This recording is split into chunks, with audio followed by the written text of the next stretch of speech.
Hello everyone and welcome to our Command and Control Center section, and in this section we're going to create a server that will be able to accept and maintain multiple connections at once. Now this will not be a coding along section because our program will more likely be the same as the server from the previous project. It will just have some minor changes that we're going to go through. Now of course you will have the program available to download at the end of this section, so you can simply just download it and follow this tutorial along. I'm going to explain what we changed, what we added, and why we added it. Okay, so let's get straight into it. What I did for this project is I didn't really create a new project, I just created a new file inside of our backdoor project, which I named commandandcontrol.py. For this program, we're going to need to import additional library, which is going to be the threading library. And down here, you will notice that I copied the entire server code from our previous server.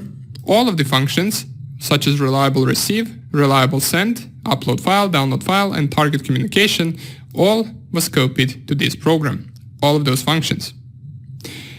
And in each and every function, we added another parameter, which is the target parameter, as we can see right here. The reason why we added this target parameter to each and every function, I will explain in just a few seconds, but let's go down for now and go to the new part of the program. So here is where the program actually starts. We declare two different lists, the targets list, which is going to store all of the socket descriptors from all of the machines, from all of the target machines that are going to connect to us, and the IPs list will store all of the IP addresses from all of the target machines. We also declare a stop flag variable, which I will explain also in just a second, and we set it to be false. We then declare the socket object, we bind to an IP address with this port, we listen for the 5 incoming connection, and now we start a thread on a function called accept connections. This function is new, it was not in our server, so here it is right here. And what this function does is it simply checks for the stop flag. If the stop flag is equal to false, it will continue with the execution of this part of the program. If the stop flag is equal to true, then it will break out of this while true loop and then close this thread or this function. And what this function does, it is simply just accepts the connection. The reason why we need to run it on a separate thread is because we also want to be able to communicate with other machines that have already connected at the same time as this thread is running and accepting new connections. As we can see right here, we try to store the socket objects inside of target and IP. Then we append these two values to the targets list and the IPs list. The socket descriptor goes to the targets list, and the IP address to that target goes to the IPs list. Then we print to the screen that the target has connected. Alright? Once we do that, we enter another while true loop, which this is the new part of the program. It is rather the same, or it has the same idea as our server, just it has some different commands. These are not the commands that we use to communicate with one target. This will be the command that we will use to communicate with our command and control server. As we can see, we first prompt for the user of our program to enter the command.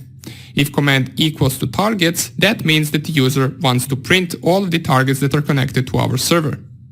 Therefore, we will create a counter variable, we will set it to be equal to 0, and then we will iterate over IPs list, which is the list that we created at the beginning of the program, in case you don't remember, and we also append all the new connections to that list. We will iterate for each IP in that IPs list. We will print that session with its own ID, which will be equal to the counter number at that specific iteration. And why I say at that specific iteration is because we increase the counter by 1 every time we print an IP address. Therefore, each and every session and each and every connection will have its own ID that we will use throughout the rest of the commands to communicate with those specific sessions. The next command needs no explaining. This is something that we use in our server as well. We simply just want to clear the screen. Once we have too much information on our desktop, we simply just want to clear and get rid of all of that information. Alright? The third command is the command where we compare first 7 characters with session. The reason why we do that is because the command will look something like this. So session 8. What this indicates is that we want to enter the shell function with the session 8, so we only want to communicate with session 8. What we do with this command is we first split this number, so we create a variable called num, and then we split from the 8th character, which is cutting out first 7 and empty space and leaving only the number, which we then convert to integer and store it inside of num. Then we select that target from the targets list or from the target socket descriptors using this ID right here. Remember, this number will be the session ID. Therefore, once we select the tar number to be equal to targets, and then from the 8th element, we will get the exact same target that we want. We also want to get its IP address, so we use the same with the IPs list, using the same number. After we do that, we then enter the target communication with these two values. And let me just delete this before I show you the part where we actually added these two parameters to our target communication, and that is what I mentioned at the beginning of the program. We had to add those two variables so we can communicate with the exact target that we want to. Here we added target and IP, and in each and every function we also use the target, so we make sure that we know with which target we're communicating with. All the rest of the commands are from our server, so nothing really to explain here. Everything is the same. And now let's go all the way down, explain the rest of the code. The next command that we can run is exit, and this exit command simply indicates that we want to close our command and control center. With this exit command, all of the connections with our targets will be terminated. We do that inside of our for loop, so for each target in targets list, we reliable send, so we use our reliable send function to send to that specific target the quit command. And if you remember from our server, the quit command indicates that we want to close the connection with the target. Then we close the socket for the target, and then we close our own socket. And also, let's not forget to set the stop flag to be equal to true, so our accept connections function can also terminate. Remember, once the stop flag equals to true, the function will stop because we have this break statement. Okay? So let's go down onto the next command, which is kill. Now, this kill command can be a little bit tricky because it is used to only terminate one session. So for example, let's say we have 5 sessions available, we don't really want to terminate all 5 of them, and we only want to terminate session number 3. That's why we will type the command which will look something like this, kill 3, and this kill will be compared with this command, so first 4 characters, and this 3 will be the session ID that we get from the targets command. Once the targets command prints out all of the available sessions with their IDs, we will know which session belongs to which ID. Okay?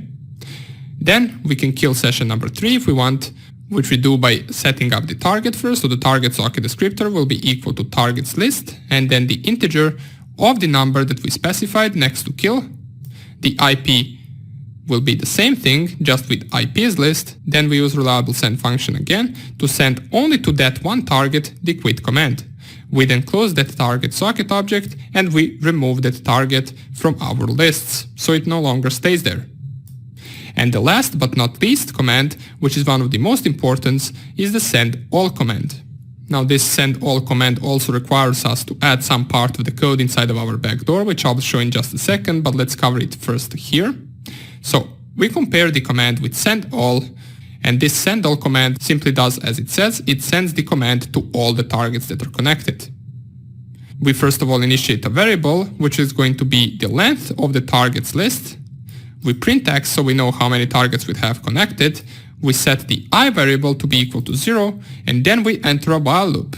So while I is smaller than x, so while this right here is smaller than the number of targets that we have connected, we will select each and every target like this, and then we will reliable send that command to that target. In any other case, if for some reason that doesn't work, we will print failed. So this is just another way that we can iterate over targets. We select the amount of targets that we have, and then we initiate the counter to be equal to 0, and then we use this in order to send the command to each and every target. And there is one line missing right here, which is we need to of course increase I at the end of this loop, so I plus equals 1. So this will iterate as long as we have targets connected, and once it finishes, it will send the command to all of the targets.